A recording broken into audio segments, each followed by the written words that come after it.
I received news of the passing of an old buddy of mine. My husband left home in a huge hurry to go back to his hometown far away to attend a funeral. Since it was about a 2-hour trip using car and train, he took 3 days bereavement to leave from work and would be staying with his parents for the duration of his stay. The next day, I was cleaning his room when I noticed something that made me suspicious of everything.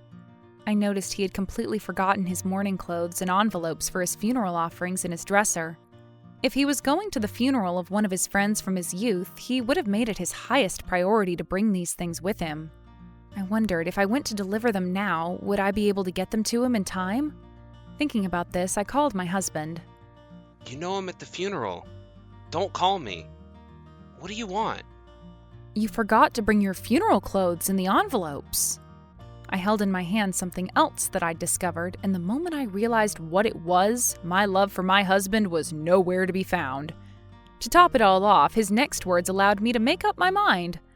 This is the story of how my husband thought of an immoral excuse to go back to his hometown, and how too many clues in his room led me to a game-changing realization and the subsequent actions that would lead to his misery.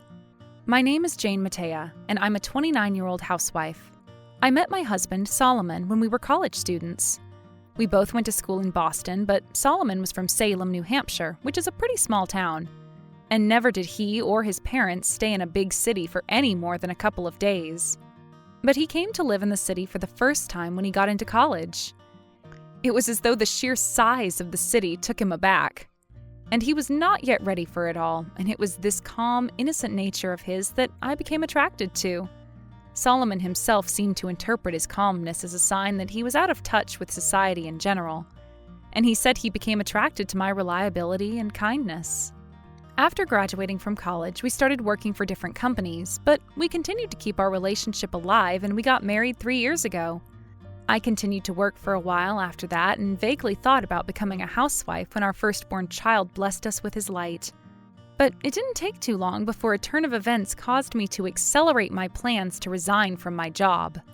The turn of events was quite positive because at the end of last year, it was decided that Solomon would be promoted to a higher position with a transfer to headquarters starting in April.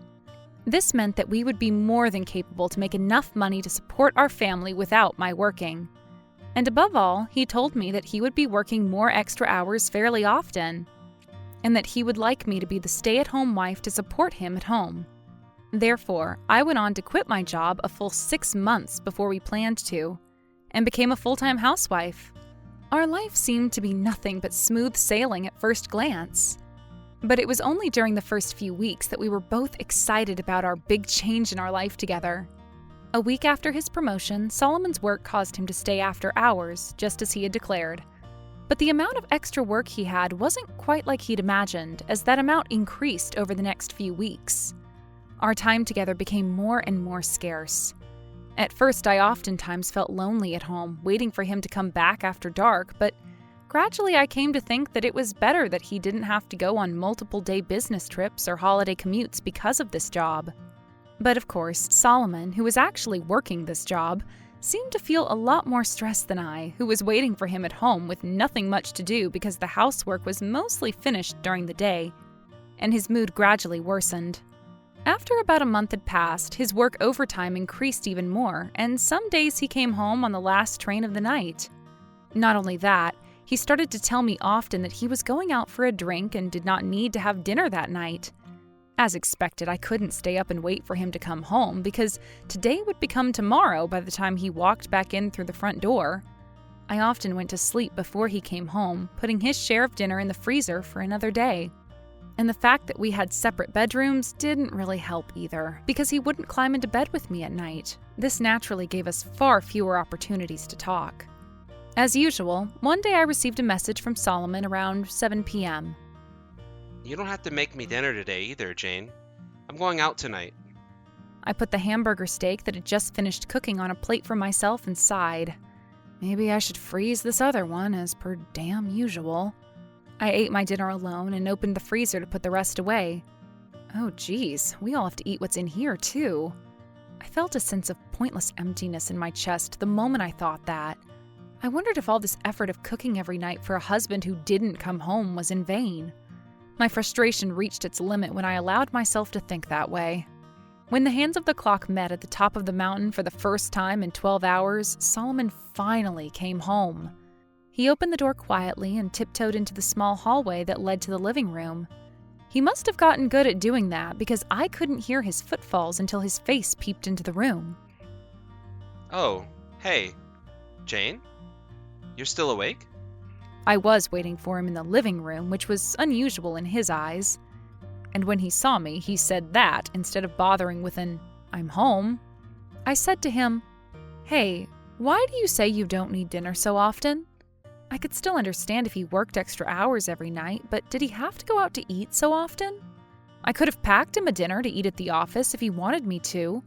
He replied with a sigh of genuine apology. My boss took his subordinates out to eat in order to build a good relationship with them.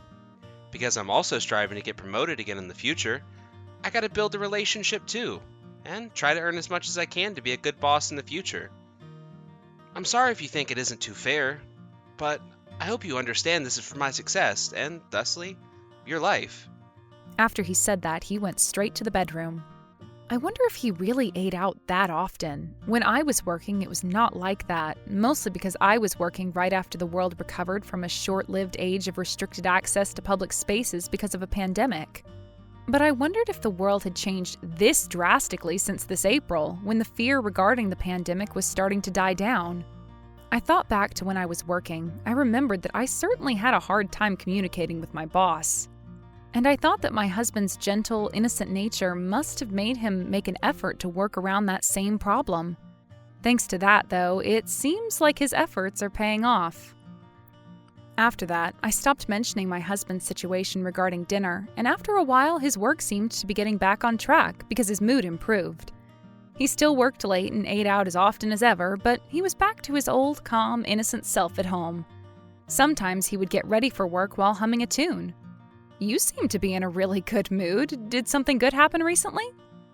Oh, nothing much, Jane. Work is just going well. That's all. I see. Good for you. Yeah, I'm off then.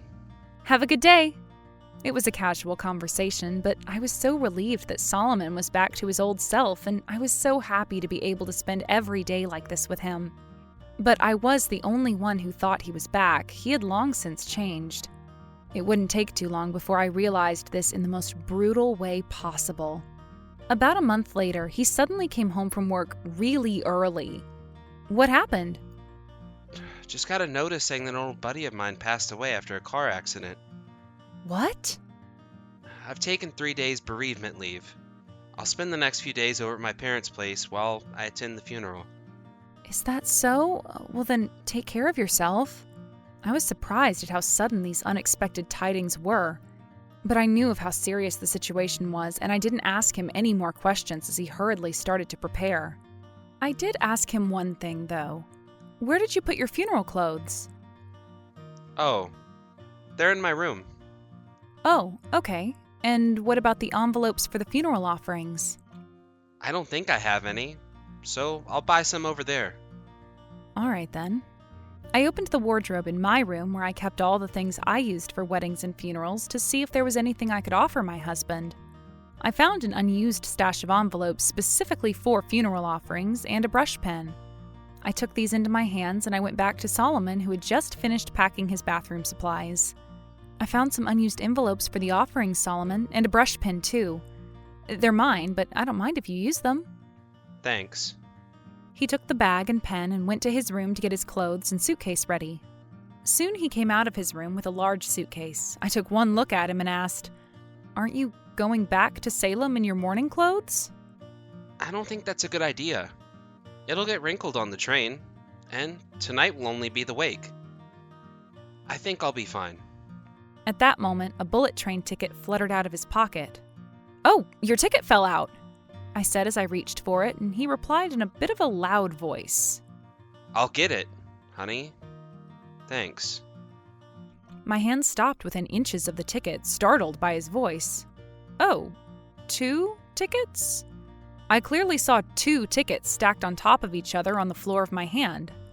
Yeah, 2 tickets for a round trip. He snatched the tickets off of the floor and rushed out of the house. I thought to myself, I am so confused right now. The fact that he couldn't spare the time to buy envelopes for funeral offerings when he went through the trouble to get round-trip tickets just doesn't seem normal. That's what I thought as I saw him off. The next day, I was cleaning up after lunch as usual. I thought to myself, I'll hang up his mattress while Solomon's gone for a while. I went into his room and moved the mattress. That's when it happened. Ouch! I stubbed my toe on something hard and heavy in the storage space under the bed.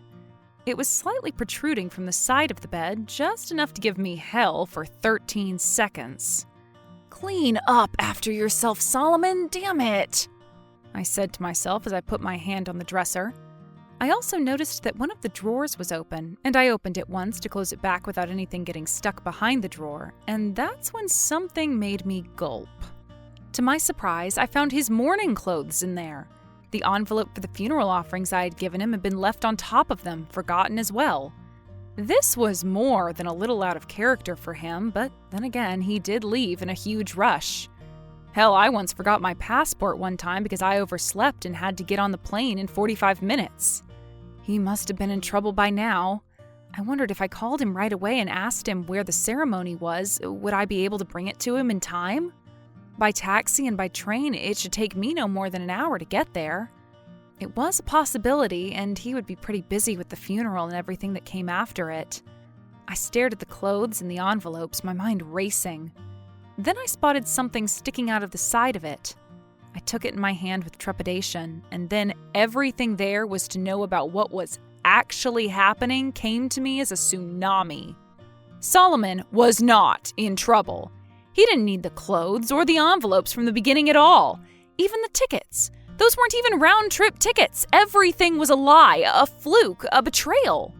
This was his last chance to redeem himself. I dialed his number. If he admitted that he lied to me, I might still be able to forgive him. With that in mind, I pressed the call button, but he didn't answer. Just when I thought my last chance was over, my phone rang again. You know I'm at the funeral. Don't call me. No hi, Jane, no kinder way of putting it, just scolding. Great start, Solomon. Another strange thing, I could hear buzzing in the background. It was as though he was in the midst of a small crowd, and the sounds didn't seem like any of the melancholy as you would expect from a funeral. It's a very lively funeral, isn't it? I couldn't help but point that out. My husband's stunned silence spoke his panic for him in a brief instant, but then immediately became irritated. What do you want? Is it more important than the funeral? I replied calmly, You forgot to bring your mourning clothes and envelopes. Solomon fell silent yet again. I could almost hear the cogs working in his treasonous brain right then. I genuinely thought he was going to admit his wrongdoing, but the next moment he took a breath and said, That's right. I was like, shit. Now what do I do? But I bought some new ones in a hurry over here. I was really in a hurry, if you recall. So that's that. All right? I'm hanging up now. And with that, he hung up the phone. At that moment, his last chance was a lost cause. I was so disgusted with Solomon that he had been lying to me as easily as he was breathing. At the same time, I was determined to get revenge.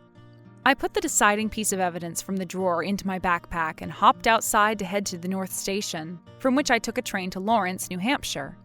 I then gave my Uber the information for my destination, and after another 15-minute drive, I arrived safely where I wanted to go.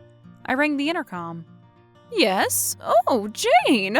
What brings you down here all of a sudden? Yes, indeed. My destination was my in-laws' house. I decided to tell them everything I saw and ask for their help. I reached into my bag, pulled out the evidence I had brought from home, and presented it to my in-laws. With grave expressions on their faces, my in-laws silently checked out the contents, and they became increasingly solemn with every passing second. The evidence was a letter written to Solomon from a woman by the name of Mikasa, who must have been one of his new subordinates after he got his promotion. The letter congratulated them on their 1-month anniversary. Of course, she knew that her husband was married, and at the end of the letter, she said that she was looking forward to going to the popular theme park in Solomon's hometown today. After reading the whole letter, Mr. and Mrs. Matea quietly put it back into the envelope and slumped their shoulders. You mean he's here today with this woman? Yes, I believe he is. He faked attending a funeral for an old friend of his and took the day off from work. What? Mr. Matea shouted as he flew into a rage. And I was sure of it when I called earlier. I believe Solomon is at the theme park right now as we speak. And the only popular theme park that's anywhere close to Salem is Kenobi Lake Park. Wouldn't you agree? Yes, indeed. When I mentioned that it was as though Solomon was in the midst of a small crowd, something particularly unmistakable resonated in the background. And I did not miss the sound of the falling roller coaster that time. My in-laws bowed deeply as they apologized to me and comforted me by promising they would help bring their stupid son to justice. We quickly hopped into their car to head over to Kenobi Lake Park to track down Solomon and this woman known as Mikasa. It's not a very big park. It was easy enough to ambush him at the entrance. Well, is that a hastily purchased morning gown I behold before me? How extravagant! I said to Solomon as they came out with smiles on their faces and bags bursting with souvenirs. Did you really have to go so far as to use the suitcase to bring back all this stuff? The smiles faded from their faces as they stood there, stunned. After a few seconds, Solomon slowly opened his mouth. What are you doing here? Oh, I'm not the only one that's here, buddy. You're not the... Dad? Mom? He nearly keeled over when my parents-in-law appeared from behind the car. Then, as if he had just thought of something, he said quickly, No, listen. The funeral is over. This girl, you see, is Mikasa, and she was a classmate of mine from junior high school, and we met again after a long time at the funeral. Yes, we were classmates. I couldn't help but cackle at that painful excuse. My in-laws, on the other hand, turned red and glared maliciously at their son. We already know that's your frickin' junior colleague at work. Stop piling up more lies. I took the letter out of my bag. That's...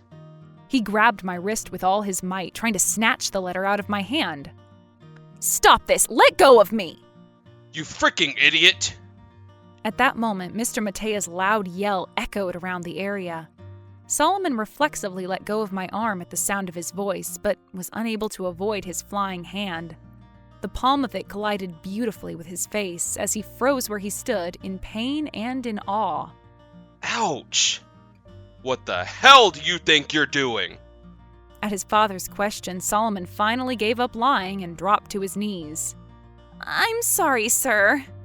At the same time, the woman next to him also bowed her head. You know this means I'm divorcing you, right? I said quietly as I watched them both in pathetic little positions. Solomon opened his eyes wide and said desperately, Why? Why can't you at least forgive me for one small mistake? Mikasa supported me so much when I was busy with work. That's all it was at first. Don't care, didn't frickin' ask. Whatever the reason for your relationship or the nature of it, it's no excuse for what you're doing now. And besides, I kept going, if it had been just an affair, I might have reconsidered. So we can start again? I shook my head. But that's not the main problem, Solomon Matea. What I can't forgive you for is the fact that you willingly chose to lie about someone's death for the sake of your own love affair. My words were further supported by what Mr. and Mrs. Matea said. You are absolutely right, Jane. This is quite possibly one of the worst lies to tell anyone. How the hell did I raise my only son to become such a bastard? Perhaps Solomon finally realized the depth of his sin because he then began to sob. Oh no. Please forgive me. I'm so sorry. They pleaded with me for my forgiveness, tears streaming down their faces. It was a glorious sight, and I didn't pay any heed to them whatsoever. My in-laws and I briskly left the place without responding at all. As I looked back, I even thought it was hilarious to see the two little figures left behind amidst the music of the theme, cowering in their own sins and tears. I couldn't bring myself to forgive them just because of the divorce, of course. I called my husband's workplace as soon as I got home and notified them that he had lied about his bereavement leave. Apparently, he had told the company that he had received news of his own mother's death, not a friend's, so that he could take a longer leave. I was completely heartbroken to hear this, and I didn't dare tell Mrs. Matea, who would have been devastated. To my surprise, he didn't work overtime as often as he claimed he did. He must have been staying out so late because he was having threesomes with Mikasa and a little friend of theirs called Unfaithfulness. I remember that my husband always went straight to the bedroom without showering when he came home. Now I realize the strange things about Solomon's behavior. I became extremely disgusted by his endless lies. After that, with the help of my in-laws, Solomon and I were officially divorced. I demanded $40,000 in alimony from both my ex-husband and his lover. Later on, my in-laws were so kind as to take the trouble to come all the way back to my parents' house to apologize to me. They told me about their now disowned son's recent situation, and I heard that he was eventually forced to resign from his job voluntarily. He had officially paid for the affair trip, but word of infidelity had gotten out and it had become too difficult and awkward for him to stay at work, so he chose to resign. He's now looking for a new job under the supervision of his parents, who had covered the alimony. Luckily, they said they would never forgive him, even after he paid them back in full. My ex-husband apparently says he is now truly sorry for the lies he told. He should have lied by saying he had one of those rare business trips he had to take, but his profession didn't allow someone in his position to go outside the city on business. So he came up with this ridiculous lie instead, which inevitably led to his downfall. Too late to be sorry now, I thought. I, on the other hand, am back at work, living at home, and enjoying a nice, peaceful life in a new environment. I've had enough of love and marriage for the time being, so I'm going to work hard for a while from now on. But who knows? Maybe the right person for me will come to me earlier than I think. But until then, I do want to enjoy my time being single for a bit, for real.